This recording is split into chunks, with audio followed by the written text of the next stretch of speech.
And we should for be it. live. Are we live? Yes, we are. Woohoo! Right on. Howdy, everyone. We'll give it a few minutes here for everyone to log in, and we'll get the show started. Jonathan from Vinyl Village Garage is running a tad bit late. He had some family matters to attend to, which is all right because we love our kids. Let's see, who do we have in here? Mike Jacobs is watching us tonight. Chucky's here with us tonight. Lake and Lodge Garage is here tonight. And Jim and Kelly are here. Thank you, guys. Cool. And let's see here. I'm playing around with the software, so while these guys are talking tonight, I'm going to be trying to explore how this live software works. Wow, I know. All right, well, let's go ahead and get started. We're about a minute in. We should be ready. We've got 12 people watching. I'm Brian from Arrowhead Garage, and the guy to, is it this way? Yeah, that way. That way. Who's this guy right here? I'm Mike from Lake and Lodge Garage. And that guy? Louis from First Generation Garage. Woohoo! Howdy, fellas. Hello. Bowtie Classic says hello, fellas, as well. Happy Friday. Right? Sheesh. This has been a week from hell. Yeah. Speaking of hell, go ahead, Mike. It's been cold, man. Cold. It's the opposite hell up here. How cold? 4 degrees out right now. Got to try out the new snowblower this week. That was awesome. Only people in New Hampshire get excited about a new snowblower. Oh, yeah. I've even got a little clip of it in my video this week. You'll be able to see. Oh, cool. Lordy. Louis, what's the temperature like where you're at? Right now it's about like 10, I think, or something like that. 10? Something like that. Oh, yeah. Let's see what it is here. I got 5 inches of snow Tuesday. Yeah. 60. Yeah, we got about 8 inches on Tuesday. 60. Yeah. Too early for that. Yeah, I know. Brutal. It was 36 this morning. Ooh. Had to put on a parka, you know, and shit, Louis and I'd be out in t-shirts if it was 30. You're damn right. LL Bean snowshoes. And, VHP 454 is with us. Oh, Pontiac, Billy Brew's with us. Bill O'Brien. And Chucky says it's 40 here in Staten Island. there you go. That's a heat wave for me. I was going to say, he's warmer than you guys. Yeah. Mm-hmm. Louis, what did you do this week on the cars? I cut out the 400 on the 400 hood that I did the brace video on. Yep. I cut the hole for the hood tack on it yesterday. Nice. Yeah, so I'm getting really close to like sand her down, shoot some epoxy on it, and then I'll throw her on the Lovebird because the missus made her mind that she wants the 400 hood on the car. There you go. Hey, you're only about a year late on that deadline anyway. So. And that's because I had Lady Bird here. I would have been done already with that damn car. Oh shit. How about you, Mike? What have you been up to? So I got the front end on, the rear end in. I'll be a rolling chassis tomorrow. Ooh, nice. Got a little bit of sway bar work to do, and I put the shocks on upside down, trying to be a little too clever up front put the adjusters up top where they're protected, but now I don't like it. I got to flip them back over, so I'll do that tomorrow. But yeah, I'm pretty much. Then I'm running brake lines, fuel tank, and all that. So. And that front suspension came out of a C4 Corvette? Yep, that front and rear independent suspension out of a 89 Corvette. Nice. If anybody's looking at that, you want to try to pick up 88 and newer C4s. And the why is 80, because the front ends were different on the 88 and earlier, like mid 88 they changed. And they're not quite as they don't have quite the nice mounting points that these A-frames have. So everybody looks for the 89 and newer C4s, and then of course you can use C5 too. But C4 is the one that you can get really reasonably cheap. I was going to say, they're pretty plentiful, aren't they? Oh yeah, they're everywhere. I mean, I bought this whole setup, front end, rear end, everything for like $1,200. Oh wow! I mean, Wow. I couldn't put the rear end gears in the Firebird for $1,200. You're damn right about that. Yep. So that's complete, ready to go, and it's the steering rack, the brakes, everything. It's a hell of a setup, dude. It's nice. Maya, I have a question. Those Corvettes, you said 89, right? 88 and newer, yeah. This one's an Okay. 89. So with the height, because that's for a truck, correct? Yeah. Oh yeah, What- baby. What's going on with the height? Would it be low, or you could decide that later on to change that? Well, if you look, these little pads on here that are raised up about 1.5 inches. I Uh-huh. don't know if you can see them. You can see the body mounts on here, how they look like a little tube coming up. Yep. That's to get the body back up. To get it back up to a natural ride height, you'd be looking at about a 3-inch pad. I've got a 1-inch pad, so I'll be about 2 inches lower than a stock body on this chassis. Oh, cool. Okay. So it's not terrible. It's not slammed or anything. My driveway would never support a slammed rig, so Okay. I'm going to have a decent ride height, and it's coming together really nice. Nice. It's very clean. Cam H5039 says, Louis, I got the 2 body lines lined up perfect and burning in now. Thanks for the help, brother. Oh, welcome. No problem. Nice. Well, I didn't get much done this week just because work's been kind of crazy. But the passenger window in my Porsche Cayenne went out 3 weeks ago. Mm. And I went to the dealer, and the dealer was like, sure, we can get you that part. $1,200 Ooh. for a window regulator. I'm like, that's like some bicycle brake wire and a little plastic circle thingy, $1,200. So I did some research, and I found a company that gets them out of Germany and got it for like $100. Look at that. But it took 3 weeks to get it. And it finally came in this weekend. So I will wait 3 months if I'm going to save that much money. Yeah, really. Sure. But I couldn't drive it because the Cayenne's alarm system, Oh. noticed the window was missing or down. And so anytime you would like go near that open window, I had to take black plastic and like block it off, not just so much for anything, but the alarm going off every 10 seconds. So Wow. that's this weekend, and got some work on the white Pontiac G6. I got to put a new fuel pump in it and a new vent valve, which is right above the gas tank. Mm. So no Firebird weekend this weekend, so maybe next weekend we can start painting those door jams and the trunk jam. Yep. So Well, now that it cooled off out there a little bit, seems like it'd be a reasonable time to do that. yeah. Yep.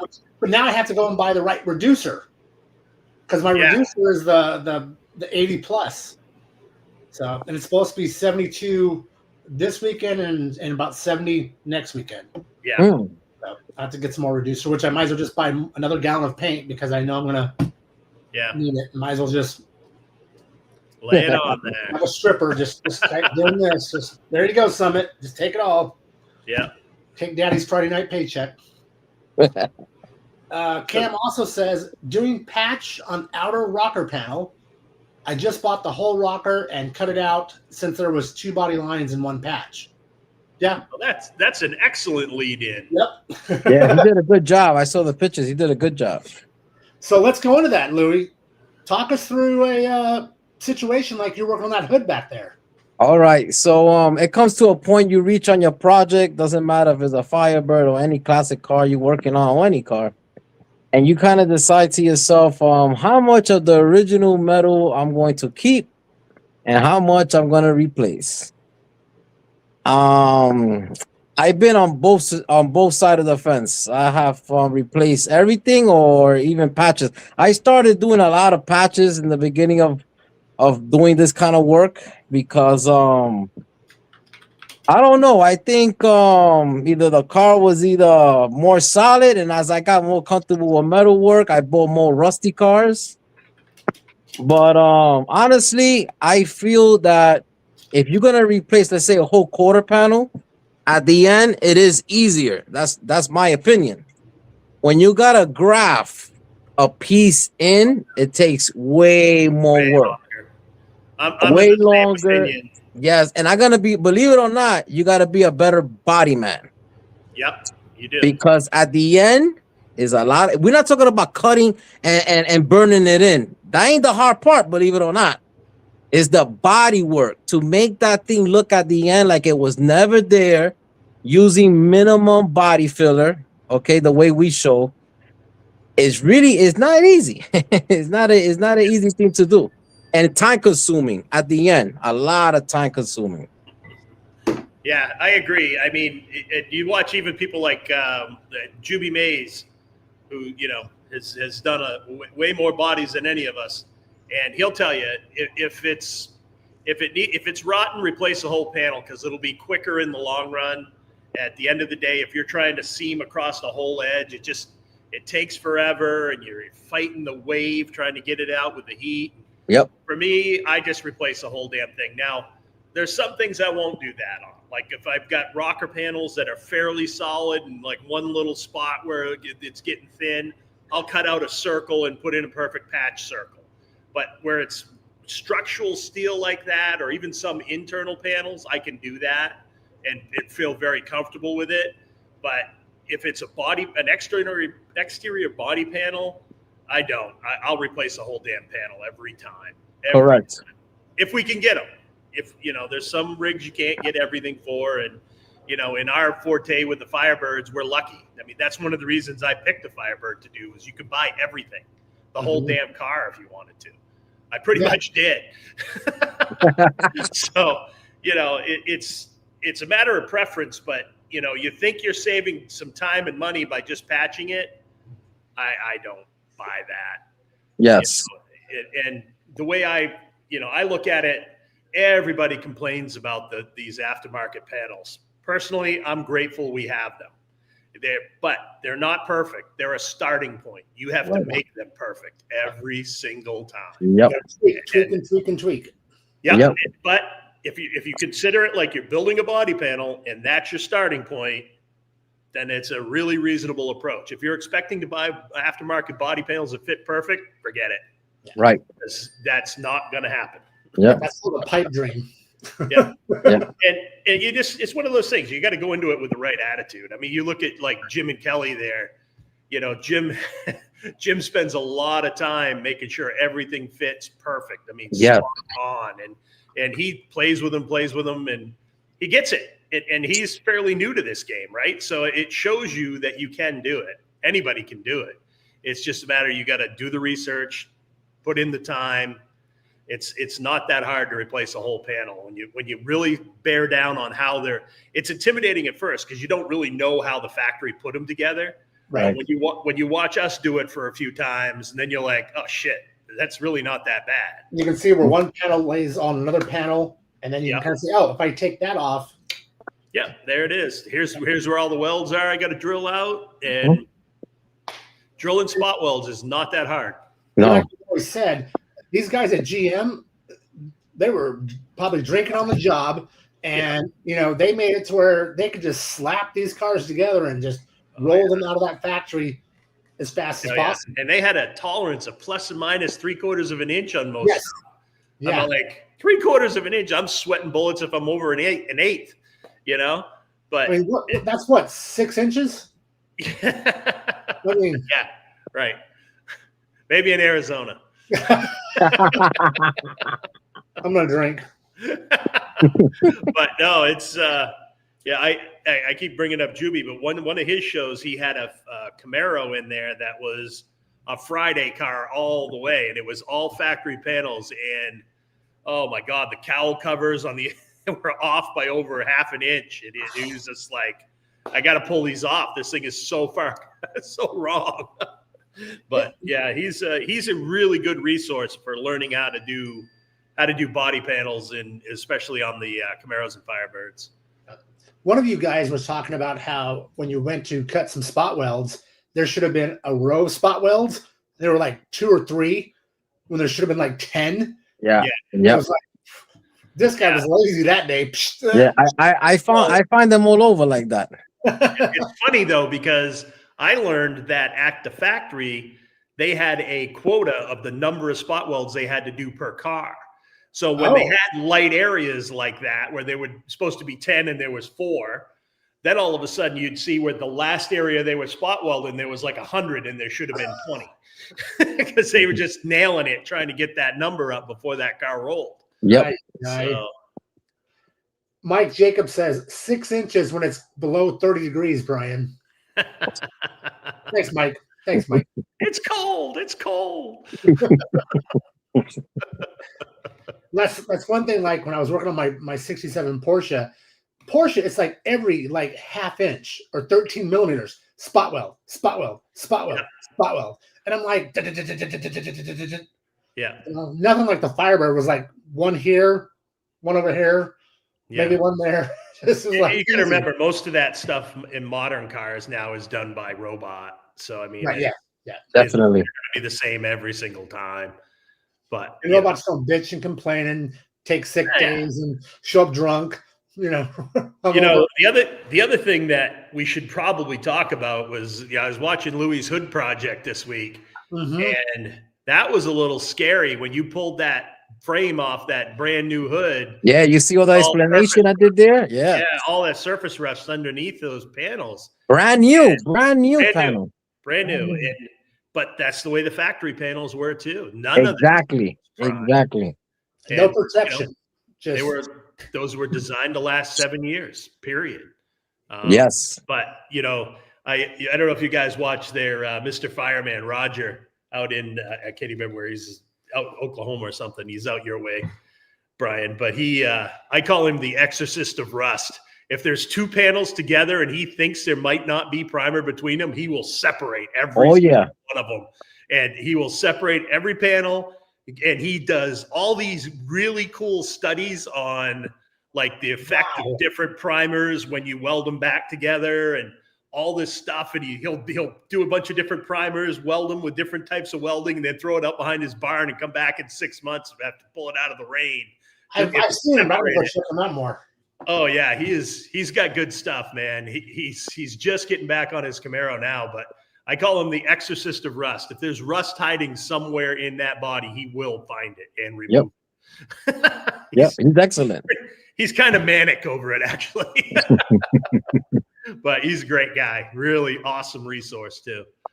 But you cut it down, so rust-free inside. I'm glad I decided to do a patch. Yeah, and rockers, especially on the Camaros and Firebirds, the F-bodies, rockers are a job.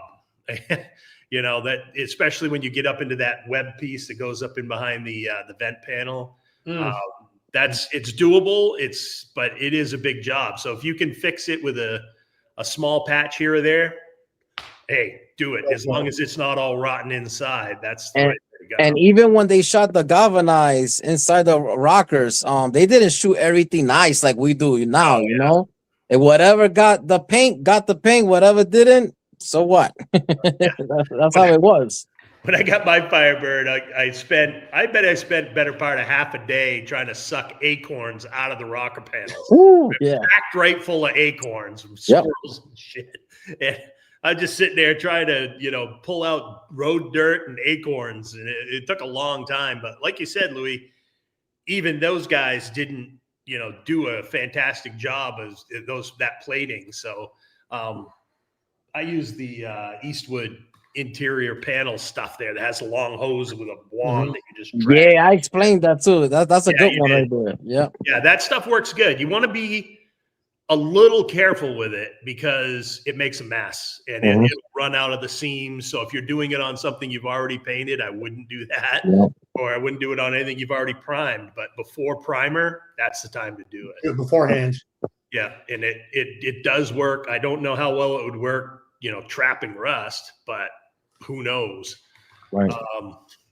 But it's all kind of what you're comfortable with, right? I mean, Louis is the only guy on the planet that I know that uses a flux core welder, and he's comfortable with that. Does a great job.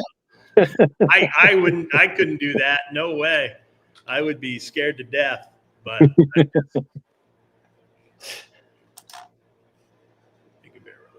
yeah, so yeah, that's kind of my take on it, and I don't know how you feel, Brian, but if you need to replace a panel, replace the panel. Oh yeah. I have found that when you're doing the floor and you're doing a full floor, the car just looks so much nicer. Like right now, I have my lift, so I'm able to lift up the cars and really get that visual, that really look of everything, and it makes it look so clean. Yeah, and that's an excellent point, Louis. Like if you're trying to sell a car and somebody throws it up on the lift and sees all these stitch lines down through the floor panels where they replace the footwell on the right side and the rear footwell on the driver's side, that it just doesn't look right. It doesn't look pro. Exactly. So, you got to keep that resale thought in mind too. And same thing with trying to stitch in quarter panels like you were talking about. Mm-hmm. You can see that from inside the trunk. Yeah. Oh yeah. You can't really clean up both sides to perfect. You gotta and people will see that. People look for that. So if you have that trained eye, you definitely find it. Oh yeah, it's what you're comfortable with, what you really want to do, right? Bear Rose Garage, cool. Yeah, he's up in Idaho, if I'm correct. Another North Country boy. Yeah, in Idaho. Okay. For freezing as well, I bet at this point in time. He says he's building a car like building a house. It's best to start with a good foundation.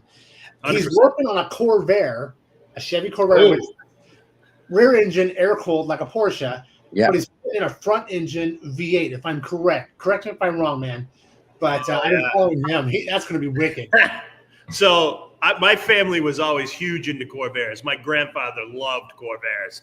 I bet he had 4 or 5 of them when I was a kid, and through the years. And at one point, I was on a race team when I was just a kid. My dad was the crew chief, and we decided that, there was no bodies you could buy back then. You picked up an old Nova, you stripped all the skins, you cut it right down to the skin, and then you hung the skin on your roll cage, right? That's the way it was. Well, one year we got the bright idea we were going to run a Corvair. Now, you want to talk about a unibody. Holy shit. Yeah, for a late model. Yeah, we put a, this full racing chassis with the, the V8 and everything. It looked like a pregnant roller skate. I mean, the tires were sticking out both sides of it. And, but my God, that body came off mean. Jesus. It was where unibody had 2 panels, a Corvair has 4. It was the toughest body we ever skinned. And it fought us every single step of the way. Wow. Oh yeah, air hammers, grinders, sawzalls. Just yeah. Oh my goodness. Yeah, it's a '66 Monza. Yeah. Going straight those are good ones. In the front with a tunnel Ram small block Chevy. Yeah, small block Chevy. So if you guys can check out his channel, I've enjoyed him for years. He's wicked cool. I'll definitely check that out. That's cool. Yeah, Corvairs were always.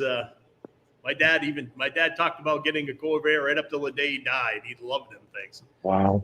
When I was little, he had a Corvair. It was like when he first got married, and I was like a baby. And he said, here in the New Hampshire winters, he used to have to go out in the wintertime, and he'd take a drop light, throw it in the engine compartment, put a heating pad, like an electric blanket on the top of that, turn it all on, and then go in the house for the night. Then you had a half a chance of it starting in the morning. Wow. Damn. Air cooled, just like a Volkswagen or a Porsche motor. Yeah. Yeah, exactly. Yeah. And heat, you get heat, sort of. Like ish, yeah. Ish, assuming it didn't rot out too much. Yeah. Because all those body panel, all that heat came up through those panels. And oh my God, it's like a Volkswagen. It was and a lot of that'll be a fun car, Barrows. That'll be fucking awesome. A lot of the Porsche guys for a while they were taking the 6-cylinder Corvair motors and stuffing them into a 911. Yeah. And you can pick up a Corvair motor for $1,000. Yeah. Where a Porsche 911 motor is going to cost you now probably 25 to 30 grand. Whoa. For a motor. So yeah, that was a lot of guys were doing that, and then just buying the adapter plate for the transmissions. I saw a cool like a documentary on Corvairs on YouTube probably 6 months ago, and it kind of took you through all the Corsairs and all that stuff, and it was in the Monza and all that stuff. It was really cool. A lot of really good information that I didn't know, and fun car. But friggin' Ralph Nader doomed those guys, asshole. Ralph Nader. I haven't heard that name in years. Oh yeah, he wrote that book, Unsafe at Any Speed, and basically convinced the entire public that the Corvair was junk. And all you had to do was run the tire pressure about 5 pounds lower than they wanted you to, and they handled like a rock. Wasn't he the reason why GM stopped making convertibles like mid-70s? Probably, because he had a hard-on about GM after the Corvair and just kept going. Yeah, he was a dickhead. And then GM didn't put another convertible out until like 84 or something. Yeah. He says, if you bring a trailer to Idaho, you can have the Corvair Flat 6 for the price of get it out of the back of my truck. My brother used to live in not Boise, but Caldwell, Idaho. So maybe I need to run back up there and visit him.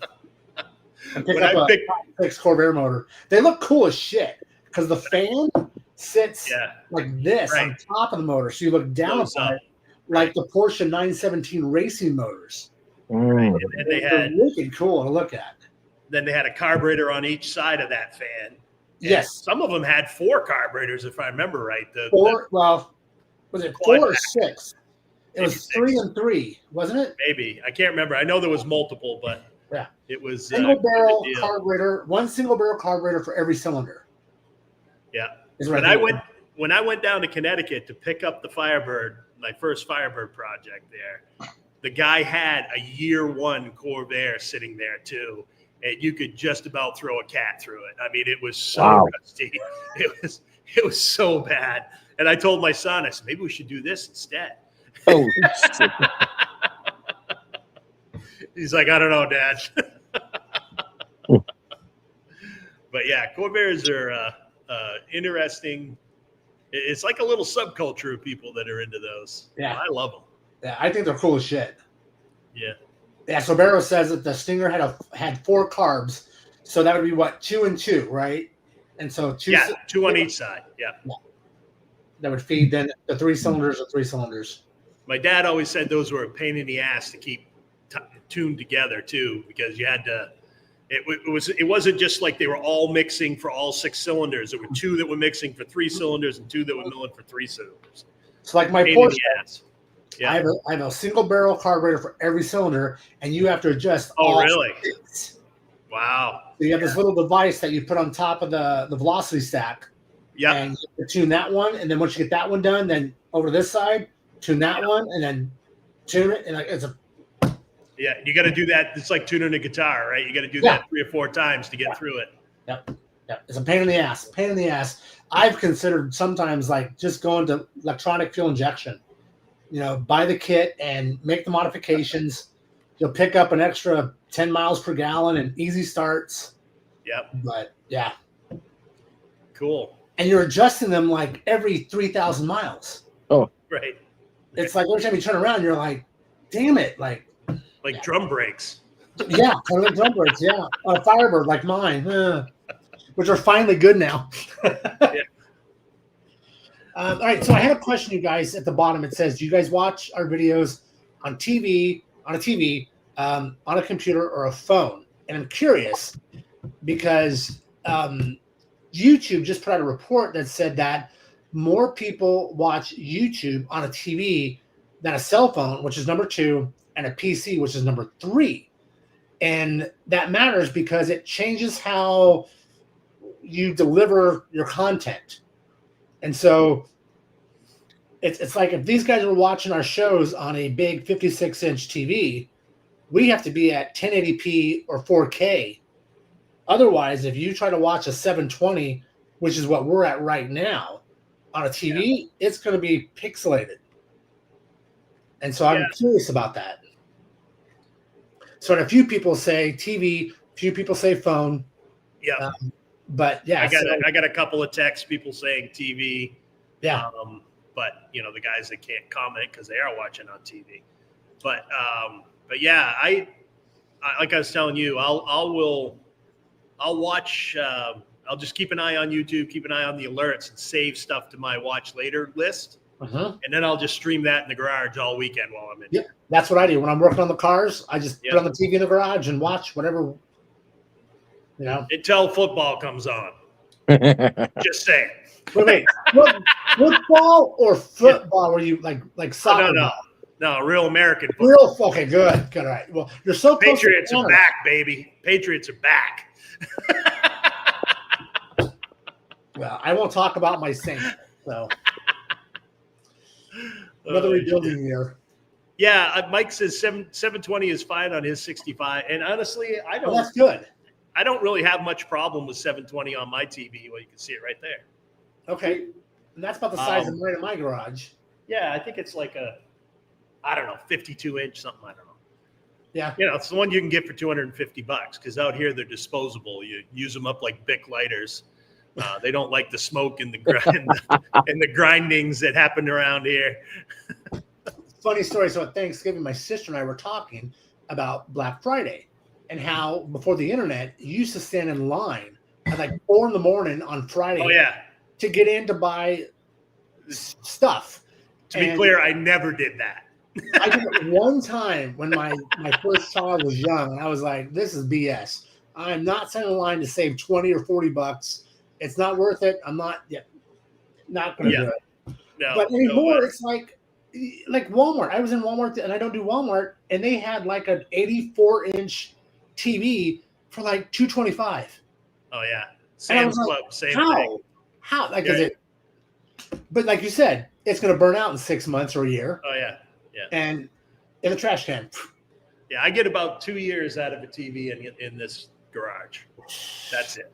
Because, like you say, you get metal filings and grindings flying around and smoke from the welders. And I blame China. I blame China, yeah. I just blame China. I'll tell you, my sister-in-law asked me today, she wanted one of her students' parents was looking for a guitar for their kid. Just wanted an electric guitar starter kit. Mm-hmm. $325. You could buy a Squier Fender, all the shit, headphones, and an amp, and a gig bag. Oh, and I'm like, how do you even build all that for $350? And make a profit. I don't even understand. I mean, it just, and it's Squier. It's a Squier Fender. It's a Japanese rig. So, I mean, it's not that bad. So I was just blown away by that. But I'm sure they're all made in China now, but who knows? More than likely. Yeah. Like that window regulator. If I open it up tomorrow, because it came in today, and it says made in China instead of made in Germany. Hey, you only paid $100. If it works, I'd take it. Well, it came with a lifetime warranty. Well, there you go. As long as you can speak Chinese and find them, you can get it. Good luck, buddy. I'm a kung fu. And I can make ramen. Lord. 60 cents. So far, everyone's saying that they can watch us on the TV at 720 with no problems. Yeah, I haven't seen any issue with it. TVs are way better than they used to be anyway. I mean, you ever watch any of the old footage on YouTube of like old television shows and how blurry and screwy it looks? I'm like, we used to think that was awesome. Yeah. Like 80s and 70s sports shows. Like when you see like highlights of like the best moments and they show you 60s and 70s and 80s highlights, you're like, oh yeah, who watched that? Can't even see the freaking ball. It was a square. What are you talking about? Said Bowtie Classics. I took the TV out of my shop. I found it cost me to sit in the chair and drink beer. It didn't work now. So now it's just 80s music on Pandora. Yeah. Yeah, there you go. I don't keep beer in the shop for exactly that reason. If one beer and my productivity goes right to shit. So I don't do that. We used to do the same thing in the race shop. Like everybody would be working all day on the race car and we were building and fabbing and everything. And then as soon as one person popped a beer, it was over. But just stop. So James says, health alert. Change your paint mask often. Even if you think it's okay, it's not. Ask me how I know. Oh, dear. James, we'd like to know. How do you know, I James? don't know, James. Come on. Tell I'm us. afraid to hear this answer. Tell us. And isn't James the one? Who is it that we have the thing with Glenn? I think it is James. Is it James with the Glenn? I find myself at work sometimes going, Glenn. Wonder what Glenn's doing right now. Oh shit! Yeah. Now it is important that you keep your masks clean. My mask is a 3M mask. I got the external filter and then the internal filter, and I try. Glenn doesn't wear a mask. This explains a lot about Glenn. He's got the fumes, man. But yeah, and I try to replace the external filter every time I paint, and then if I start to see any build up on my internal filter, that goes too, because then it got by the other one. I noticed that my filter at my gun, just after painting the fenders and the hood, was already gone. Was pink? Yeah. Yeah, you're getting too much. You're still getting too much water, which is, it's hard, man. It's hard to keep that water out of there, but you've got a Decedent filter right there at the end, so that's the best catch for it. But you're gonna have to replace it quite a bit. Harbor Freight. Hobo Freight, baby. Hobo Freight. Stripper money. Yeah. Yeah. I have a suit with a hood and clean air supplied, all 3M. Lucky Mr. VHP. Thank you. Yeah, I've seen some of his stuff, man. Pretty fucking impressive. Pretty impressive. All right. So we're 36 minutes and we're still waiting for John. You got kid stuff. A few minutes late. Yeah. Louis, you should call him real quick. I'm using the phone to be on here. What's his number? Barrow says, I bought a couple of Leo Jamaz guitars. I'm not a guitar person. That I can take out to the shop, around $200 each. And I got to say, it feels as good as my $1,500 Ibanez, but cheap enough to get for the dust in the shop. Okay, I get it. It's like instead of taking my Mac out to the garage, I take my Windows PC. Yeah.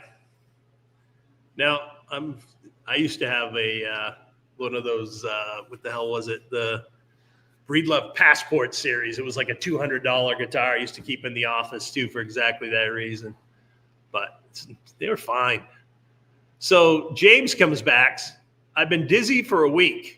All tests ran. My doctor friend checked my mask and slapped me. Even with me checking it each time, it's a rubber seal. It did not conform. The other thing you got to watch out for is beards, goatees, and mustaches, Brian. Mm-hmm. Oh, I know. That's why. It's a different story, but you gotta really be careful with that seal. Does anybody know why Hitler had this stupid little toothbrush mustache? Because in World War I, he was gassed and his mask didn't seal around his big stupid mustache, so he had to let it out of that. That's a true story. I never knew that. Stayed that way ever since. I'm a huge World War II German buff. Oh yeah, History Channel, baby. History Channel. History Channel. And YouTube. There's a ton of that shit on YouTube now too. I've watched a bunch of stuff, and to the point now when I see a new video pop up, I go, "I've seen it. I know everything about it." I read Minecraft. Hurt in the making of this. Oh, James, no gummies were hurt in the making of this. Yeah, you do got to make sure your mask has a good seal. These paints, especially these 2K paints, they're no joke. So the 2-part epoxies, 2-part polyurethanes, those things are 2 parts for a reason, because when they mix, they harden and they'll harden in your lung. So painting mask and CPAP mask are the same, I think. No, I don't think so. Gotta have a good seal, right? However it does. Charlie Chapman. Oh, yeah, there you go. That's funny about the no gummies.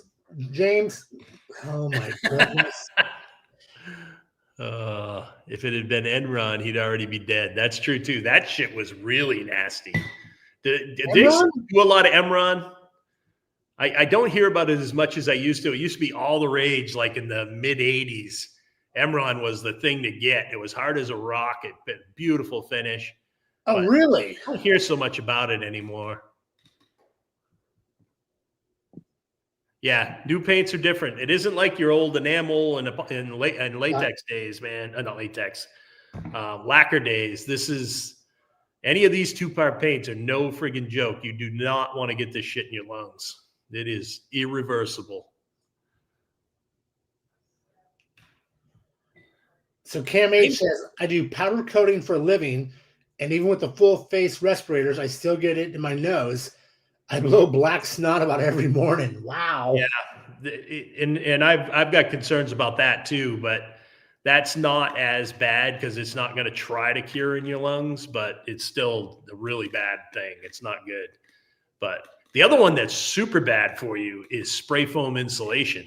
Mhm. If somebody's doing spray foam in your garage or in your shop or something, don't be anywhere near that shit without a suit and a mask. Because So go to work that day? yeah, that shit is the same story. It'll get in your lungs and it'll mess you up. Man. VHP says, so I'm delivering cars that are done, but I recently got a 69 Corvette big block car, a 71 Challenger, a 69 Mustang GT, and a 70 Buick Skylark Stage 2 car. Yeah. Huh. Yeah. He's got a lot of stuff going on in his shop. He's a busy boy. And he's somewhere in Pennsylvania? Is that where? Yeah, I think he's in PA. Yeah. Okay. James says, I read the chemical list on SPI epoxy crap, that killer stuff. Well, yeah. Yeah. The 87 at the Carrier Center of Auto Body was painted the paint from a 70s that had to be heated before sprayed as a project. Yep. I'm so glad I'm painting in the 2000s. Yeah, it was strange. I mean, there was a period of time before that. There was, you didn't even have clear coats, right? Exactly. And then all of a sudden, a clear coat came along, and then all these new chemistries. And in the last 15 years, the chemistry has skyrocketed. Yeah. Early Emron and lead fillers. There you go. Body shop killers. Yeah. You ever see any of those dudes that can do lead really well, man? Yes. Like those old bucks, and they got the wooden spoons there and all that shit, man. Those guys are amazing. I'm texting John.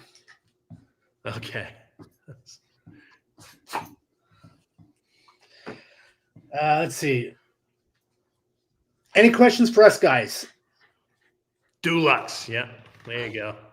I had a sponsorship from my race team from DuPont, and they used to send me Dulux every year. And I'm like, hey, that's all I need. Let her eat. Was it one of those shoot it and go or? Oh, yeah. You had to mix it. It was an enamel. Okay. Regular enamel, no frills, no clear coats. Can of black and a can of yellow every year, and I was off to the races. Yep. Literally. I did circle track for a couple of years. And the tear off visors, it was a piece of plastic that you tear off to get the mud off of you. Yeah. What was wrong with your windshield? There wasn't a windshield. We had to put in, there was no glass. You had to put in like a screen. You're racing dirt? Yeah, we're racing dirt. Yeah. Or mud, I should say mud. Clay, because then you'd have to take your car to the car wash the next day and, after a Friday night. Yeah. I remember those days. You'd find a Camaro, like a 77, 78 Camaro, and just basically take everything out of it, weld in a small roll cage, and you were racing hobby stock on Friday. Yeah.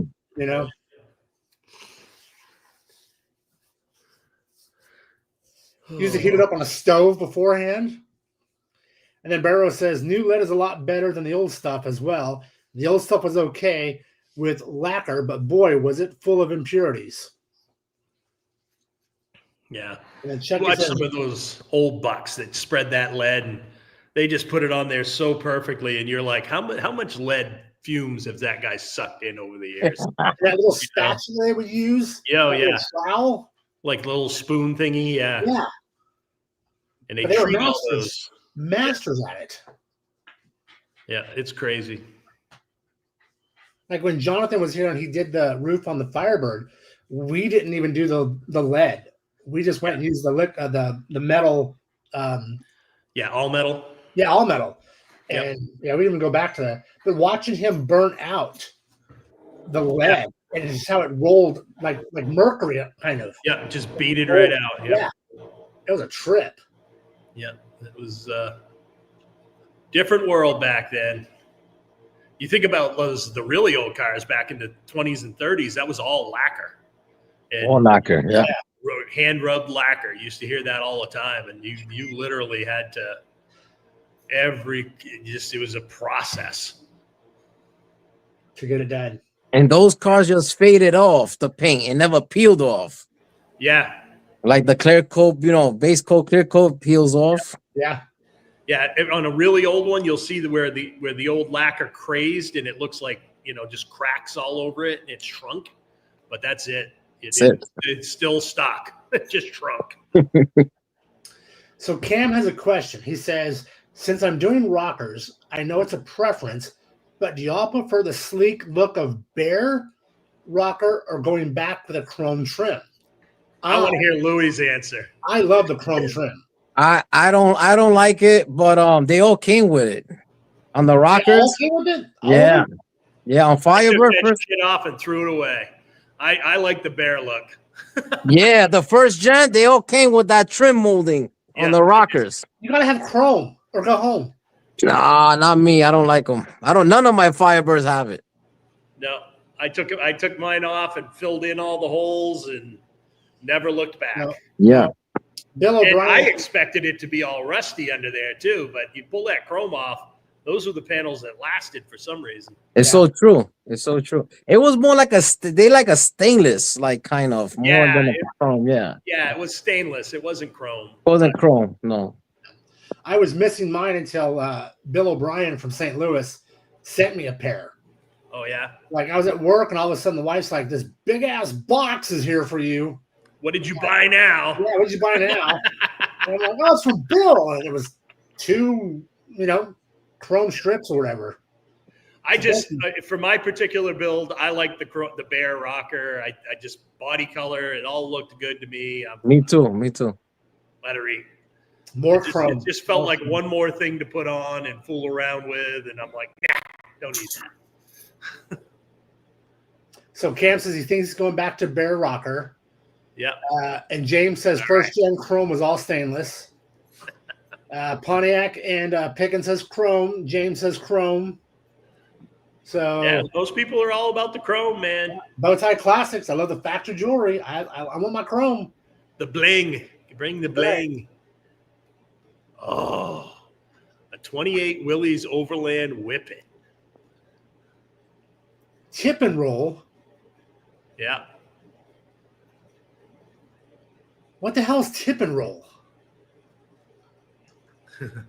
Barrows, should I send you an invite to this live and you can tell us about this? Is that on your channel, Barrows? Yeah, I'm interested now what that's about. Yeah, those whippets were cool, man. Foster's here. Keep in mind that was all pre Willys Jeep. That was pre. Willys got the contract to build the Jeep, and or one of the guys that got the contract. Hand painted, he says. Huh. So tip and roll was hand painted, apparently. You'll see it in the background of my Corvair shots. All right, I'm going to go take a look at that and find that 28. That's kind of cool, man. I've always had a soft spot for Willys, too. They were good. That was some classic Americana right there. And they had the Jeep all the way through the war, right? World War II? Yeah, and after for a while, too. Until Chrysler bought it or something? Well, Jeep brand kind of got spun off from Willys, I believe. But Willys continued to make Jeeps for like the post office for a long time after the war.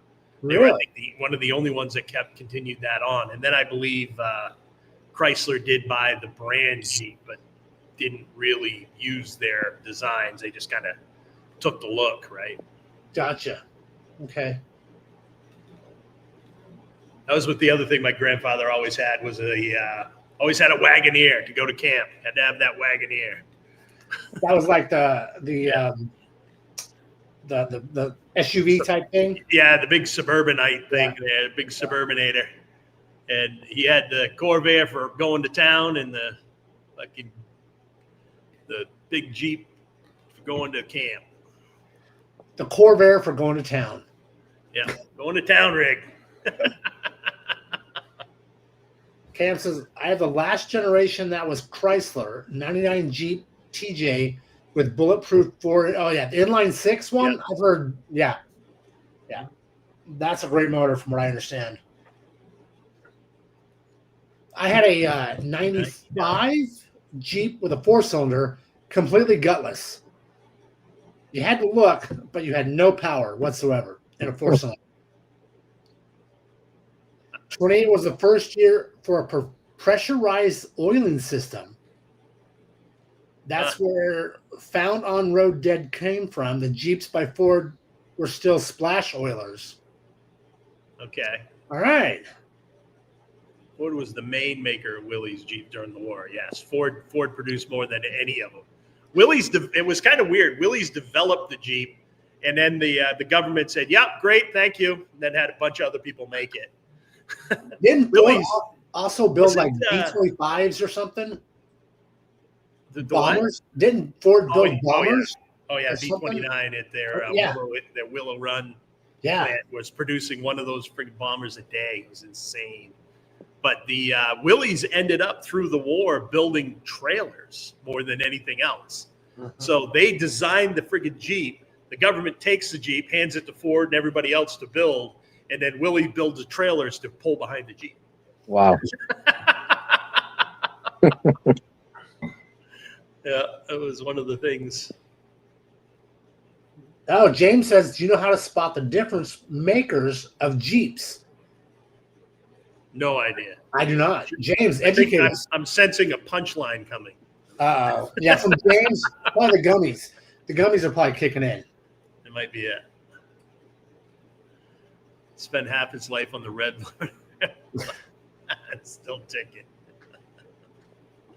Nice. The bars. Oh, in the very front. Yeah.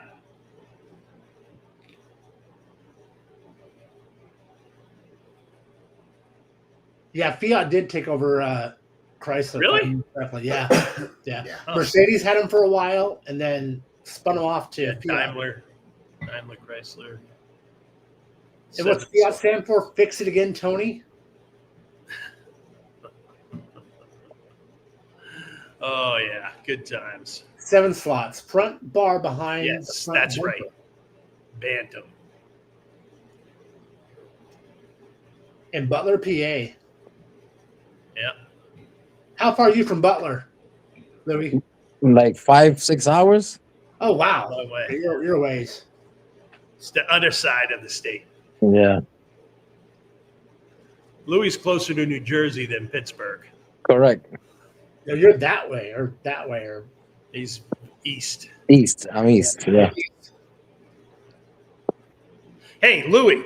Yes. Question for you. Uh-oh. I've got this right here handy. You want this? Oh, yeah. I don't have one of those. I believe this is a 67. Oh, cool. And I got the base for it and everything, too. Nice. It's in a box here labeled Louis. Oh, thank you. Next time I come down, I'll bring that over to you. Oh, thank you. It came with my Firebird. Okay. And I didn't use it, so. Now, how rare are those? Like, my Firebird doesn't have that. I don't have none of the jacks. No. You hear stories because people ruined them all the time, right? So and they don't really reproduce these. So I don't know, Louis, how hard is it to find those? They don't come up too much. No? No. I mean, I'd rather just take I got one right here for you. It's Thank even you. baby. It's even baby blue. Oh, thank you so much. Imagine you just put that little hook through your bumper and let her eat. I'm like, what? I'm not doing that. There's no way.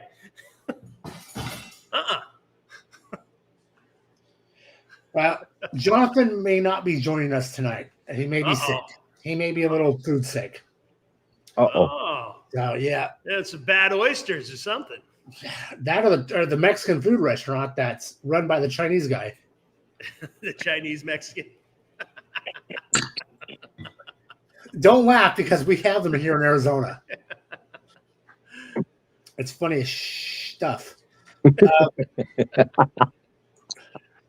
Louis doesn't need it, but he knows who does.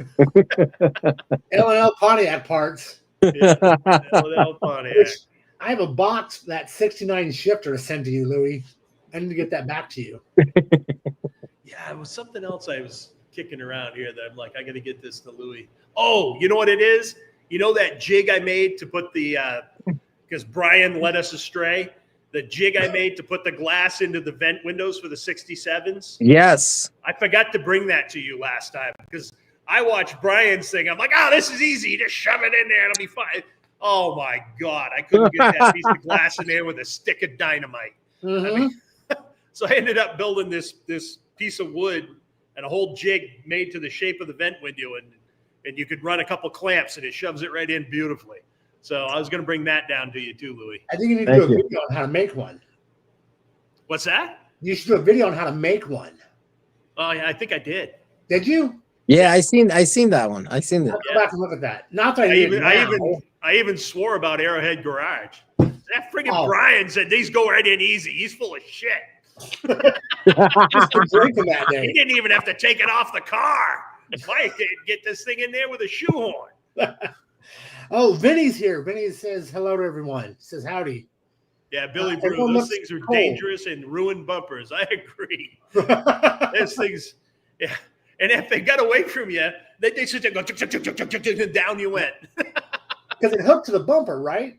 Yeah, there's just a slot in the bumper that hook goes through, and then you just start lifting. Yeah. Hope for the best. So Louis says everyone looks cold except Brian. Well, Huh. yeah, because Mike's in New Hampshire, what, 2 degrees? 4. 4. And Louis in Pennsylvania, what, 20? Like 10. 10. 10. And I'm in Arizona at 60. Yeah. Huh. Everyone Yeah. looks cold except Brian. Crickets. Yeah, but Nice. hey, you're in your narrow painting window, Brian. This is Yeah, now This that's is go by time. more reducer and I hope by March that car is painted, buddy. yeah. it's gonna be done by the New Year's. That's Okay. the goal. By New Year's, that car is gonna be completely painted, and hopefully I'll get the fenders and the hood back on. And by New Year's Day, I want to be able to drive it around. Maybe not everything back together, like all the chrome and everything, but at least painted. Right. That's my goal by New Year's. Oh So- yeah, James, send me that. What? I want to do that. I might be able to do that myself, actually, James. I was looking at. I've got a little CNC wood cutting CNC. I bet I can do aluminum on that, but I just got to get the font and everything. To do it on metal? Yeah, so basically, I've got a wood CNC machine that I do wood. I did that vent window jig on it, and you can cut plastic and aluminum on it too. You just got to go slow. Interesting. Yeah. Well, I know we have this at work. We have a print shop, and we have this printer that we can do golf balls. You can put the golf balls like in a tray of like 12 or something or 18, and it will print your logo on them. And he can do all kinds of crap. Yeah. So What's the name of that printer? You know the. I just hooked it up to the network. I just hooked it up to our network, and then he printed on it. And I'm out. I did my job. Snap a picture of it and send it to me. Okay, I will. I'll grab it on Monday. Yeah. 33 in St. Louis, Bill says. And then James says, yes, just change to a metal cutting bit. So you can, on the CNC, just don't use a wood bit. Use a regular end mill in the CNC. It should go fine. And I have one of my techs named Danzig who bought or was given or whatever a 3D printing machine. Yep. And he's been printing some crazy stuff. Like he printed me a little V8 motor block, like a keychain. Oh yeah. Nice. And it was pretty cool. But then he's been printing we use a lot of USB drives for imaging computers. And he built this little case or printed this little case that we can line up like a dozen USB drives in a little plastic case that we can then carry. We have we have like 4 high-end 3D printers at work. And they're crazy. The stuff you can do with them, like this right here. So on this C4 suspension, they have all these, every wheel has a port for ABS sensors, right? Ah, okay. Sensors. I'm not going to put ABS on this. I know how to run a brake pedal. So I made these little plugs to just plug right on there, and cover that hole because you don't want dirt and debris getting in there and taking out the bearings. Yeah. But, we can turn out stuff. We turn out stuff all the time where we would used to get it machined, make a machined part. We literally just go throw it on the 3D printer and it's done in the morning. So about 3 or 4 weeks ago, whenever I would drive my Cayenne and I would accelerate hard, I would get that rotten smell, like rotten egg smell. Yeah. It turns out that my battery was never plugged because it's a vent. It's a AMG or AGM. Okay. And I never plugged the other side of the vent. So I went to ChatGTP and said, I need a 3D printer file to reproduce the little plug for the battery.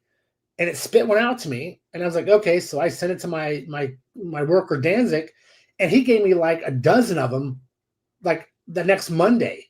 Right. It's perfect. And you can't buy the plug. I went to AutoZone. I went to O'Reilly's. I went to CarQuest. Just a little plastic plug to plug the battery. No one. Yeah. How is that not a 99-cent little package to buy one? But he gave me a dozen, and I'm like, now I'm telling people, here, you want one? You want one? You want one? But yeah, that 3D printer that he has, tits. Yeah. Oh yeah, it's nice. My son has ideas are rolling in the head. Oh yeah, you can do a lot with that stuff. But little things like this is same thing. I went and looked. Where do I find a plug to plug the anti-lock braking system? Yes. Sensor holes. Yep. On the spindles. Nothing. All right, just model one up, print it. Yep. You can even print out lower to the pews with those 3D printers. Yeah. Lowers to the pews. He's talking about guns. Yeah, but with the lowers, what's the lowers? It's talking about the frames. Oh, okay, all right. Yeah. So that way I can get it past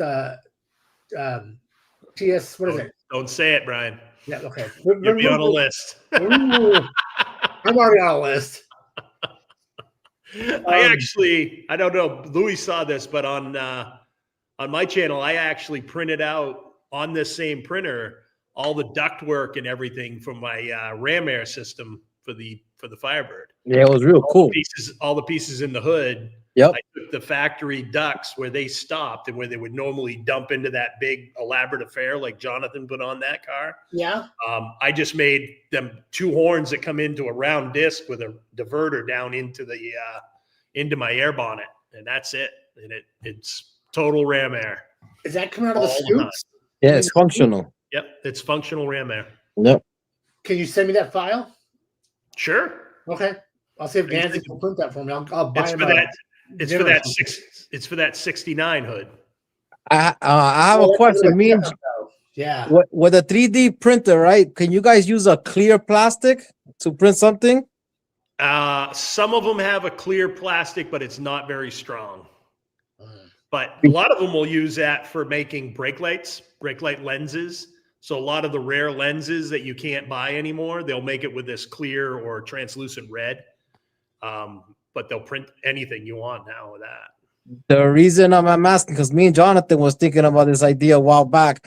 On the 1968 Firebird Deluxe wheel, is a bird. It's the first gen bird in the middle of the wheel cap. They call it the horn, but that's not the horn. Yep. So sometimes they original 1968, so they really messed up. Sometimes you don't get to see the bird that good. But he's like, Louis, if the 3D printer, somebody could make it with clear plastic, I'm pretty sure they could be done. So now that you guys brought it up. Yeah. Yeah, Send for me a that, it picture. would work fine. All right. Send me a picture. Okay. I just saying this. The 67 steering wheel that I have on my bird, I hate that green Pontiac. I love it. It just throws it off on a red car. Yeah, it says the emergency absorb, something like that. Yeah, I'm just like, why green? Like, That was it back in the day. I have a couple of those steering wheels hanging up in the bird cage.